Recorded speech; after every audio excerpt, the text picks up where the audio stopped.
Hi friends, అందరికి నమస్కారం. MK talks ఛానల్కి హిందూ ధర్మంలో చాలా పవిత్రమైన పండుగ రాఖీ పండుగ.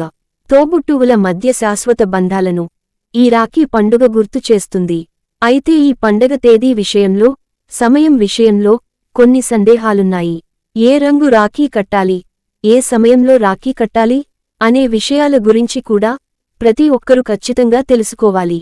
అలా కడితే రాఖీ కట్టిన వారికి, అలాగే రాఖీ కట్టించుకున్న వాళ్లకి బాగా కలిసొస్తుంది. అలాగే ఈ రాఖీ పూర్ణిమ నుండి కొన్ని రాసుల వారికి మాత్రం అఖండ రాజయోగం పట్టబోతుంది. మాసంలోని పౌర్ణమి రోజున రాఖీ పండుగ వస్తుంది. అయితే ఈ ఏడాది ఆగస్టు 19న సోమవారం నాడు రాఖీ పండుగ వచ్చింది. పౌర్ణమి రోజున రాఖీ పండుగ రావడం చాలా విశేషం. ఈ రోజున అక్కాచెల్లెళ్ళు తమ సోదరులకు రక్షగా, వారు ఎప్పుడూ సంతోషంగా, క్షేమంగా ఉండాలని ఆకాంక్షిస్తూ రాఖీని కడతారు. అయితే రాఖీ కట్టడానికి ఒక నిర్దేశిత సమయం ఉంటుంది. సోమవారం తెల్లవారుజామున 3 గంటల నుండి రాత్రి 11:55 వరకు పౌర్ణమి ఉంటుంది.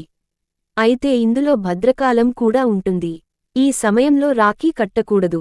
భద్రుని నీడ ఉన్న సమయంలో మాత్రం రాఖీ కట్టకూడదని అంటారు. ఈ సమయంలో కనుక పొరపాటున రాఖీ కడితే మీకు కీడు జరిగే ప్రమాదాలు ఉన్నాయి. రాఖీ పండుగ రోజున ఉదయం 10 గంటల నుండి భద్రకాలం ప్రారంభమై మధ్యాహ్నం 1:30కి ఈ భద్రకాలం ముగుస్తుంది. కాబట్టి ఈ సమయంలో మాత్రం మీ సోదరులకు రాఖీ కట్టకండి. ఇది చాలా నష్టాలకు దారి తీస్తుంది. కాబట్టి భద్రకాలం ముగిసిన తరువాత రాఖీ కట్టడం చాలా మంచిది. ఆగస్టు 19న సోమవారం మధ్యాహ్నం 1:30 తరువాత రాఖీ కట్టవచ్చు. మధ్యాహ్నం 1:30 నుండి రాత్రి 7 గంటల వరకు రాఖీ కట్టేందుకు చాలా మంచి శుభసమయం. ఈ భద్రకాలానికి ఒక కథ ఉంది. రావణాసురుడి చెల్లెలు తన అన్నకు భద్రకాలంలో రాఖీ కట్టిందట. ఇలాంటి దుర్ముహూర్తంలో రాఖీ కట్టడం వల్ల రాముడి చేతిలో రావణాసురుడికి మరణం సంభవించిందని పురాణ కథనాలు. కాబట్టి అన్నదమ్ములకు భద్రకాలంలో రాఖీ కడితే కీడు జరుగుతుందని అంటారు. అయితే ఈ రోజున మీ సోదరులకు రాఖీ కట్టే ముందు బాలకృష్ణుడికి రక్షా సూత్రాన్ని కడితే మాత్రం మీ కుటుంబంలో సంతోషం, సంపద, ఐశ్వర్యం వంటివి సులభంగా పెరుగుతాయని పండితులు అంటున్నారు. ఈ రాఖీ పండుగ రోజున కృష్ణునికి రాఖీ కడితే మీ జీవితంలో ఉన్న ఎలాంటి కష్టాలైనా సరే సులభంగా తొలగిపోతాయి. కృష్ణుని విగ్రహానికి రాఖీ కట్టలేనివారు మీ పూజ గదిలో దేవుని దగ్గర రాఖీలను పెట్టి వాటిని మీ సోదరులకు కడితే చాలా మంచిది. రాఖీని కట్టే పద్ధతులు కూడా ఉంటాయి. ఆ పద్ధతులను అనుసరించి మీ సోదరులకు రాఖీ కడితే మాత్రం మీ ఇంటికి అఖండ రాజయోగం వరిస్తుంది. మన హిందూ ధర్మం ప్రకారం కొబ్బరికాయ అంటే లక్ష్మీదేవికి చాలా ఇష్టమట. కాబట్టి మీ సోదరులకు రాఖీ కట్టే ముందు దేవునికి నమస్కారం చేసుకుని ఒక కొబ్బరికాయను 2 చిప్పలుగా పగలగొట్టాలి. మీ సోదరుడికి రాఖీ కట్టే ముందు ఒక కొబ్బరి చిప్పను చేతికి ఇచ్చి, ఆ తర్వాత మీ తమ్ముడికి కుంకుమ బొట్టు పెట్టి చేతికి రాఖీ కట్టి హారతి ఇవ్వాలి. తరువాత మీ సోదరుడు మీ పాదాలను తాకి ఆశీర్వాదం తీసుకోవాలి. రాఖీ కట్టే ముందు మీరు కూర్చునే దిశ కూడా తప్పనిసరిగా చూసుకోవాలి. మీ తమ్ముడు తూర్పు ముఖంగా కూర్చుంటే మీరు పడమర ముఖంగా ఉండాలి. అయితే చాలామంది సోదరులు రాఖీ కట్టించుకున్న తర్వాత ఆ రాఖీని ఒక రోజు ఉంచుకుని తరువాత తీసేస్తారు. అయితే అలా అస్సలు చేయకూడదని పండితులు చెబుతున్నారు. ఈ నెలలో వచ్చే కృష్ణాష్టమి వరకు మీ చేతికి రాఖీ ఉంచుకుంటే మీకు బాగా కలిసొస్తుందట. ఆగస్టు 26వ తేదీన కృష్ణాష్టమి. ఈ పవిత్రమైన రోజు మాత్రమే మీ చేతి నుంచి రాఖీని తీసేయాలి. కృష్ణాష్టమి రోజున రాఖీని తీసేసిన తరువాత దానిని ఎక్కడైనా చెట్టు దగ్గర వేయండి, లేదా పారే నీటిలో వేయండి. అంతేకాని రాఖీని ఎక్కడంటే అక్కడ విసిరేయకూడదు. ముఖ్యంగా మీరు కట్టే రాఖీ నలుపు రంగు, అలాగే నీలం రంగులో మాత్రం అస్సలు ఉండకూడదు. ఎందుకంటే ఇవి శని దేవుని రంగులు.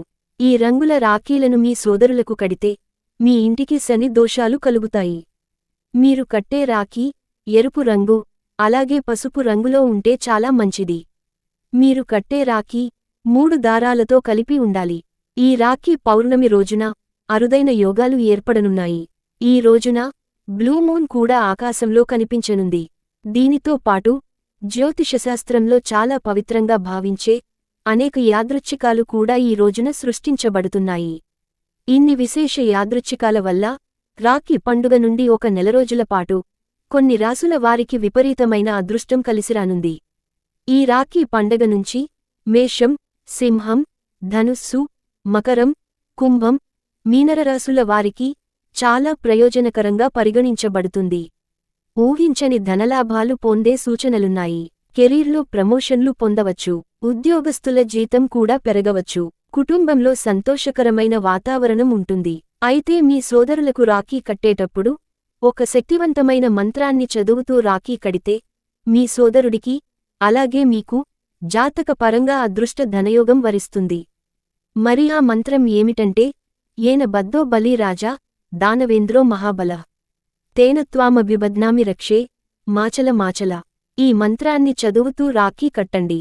ఇక మీకు అదృష్ట ధనయోగం పడుతుంది. ఈ పౌర్ణమి రోజున ముఖ్యంగా ప్రతి ఒక్కరూ ఇంట్లో పూజలు చేసుకోవాలి. ఎందుకంటే శ్రావణమాసంలో వచ్చే పౌర్ణమికి చాలా శక్తి ఉంటుంది. కాబట్టి ఈ రోజున చేసే పూజల వల్ల రెట్టింపు పుణ్యఫలితం లభిస్తుంది. ఈ రోజున పూజ చేసే సమయంలో కనకధార స్తోత్రం లేదా విష్ణు సహస్రనామాలను పఠించాలి.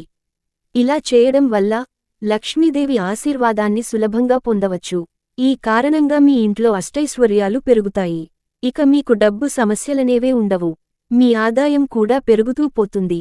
ఈ పవిత్రమైన రోజున పౌర్ణమి వచ్చింది కాబట్టి పేదవారికి దానధర్మాలు చేయడం వల్ల మీరు త్వరలోనే ధనవంతులయ్యే అవకాశాలు పెరుగుతాయని శాస్త్రాల్లో పేర్కొనబడింది. Thank you for watching. వీడియో నచ్చితే లైక్ చేసి మరిన్ని వీడియోస్ కోసం ఛానల్ను సబ్స్క్రైబ్ చేసుకోండి.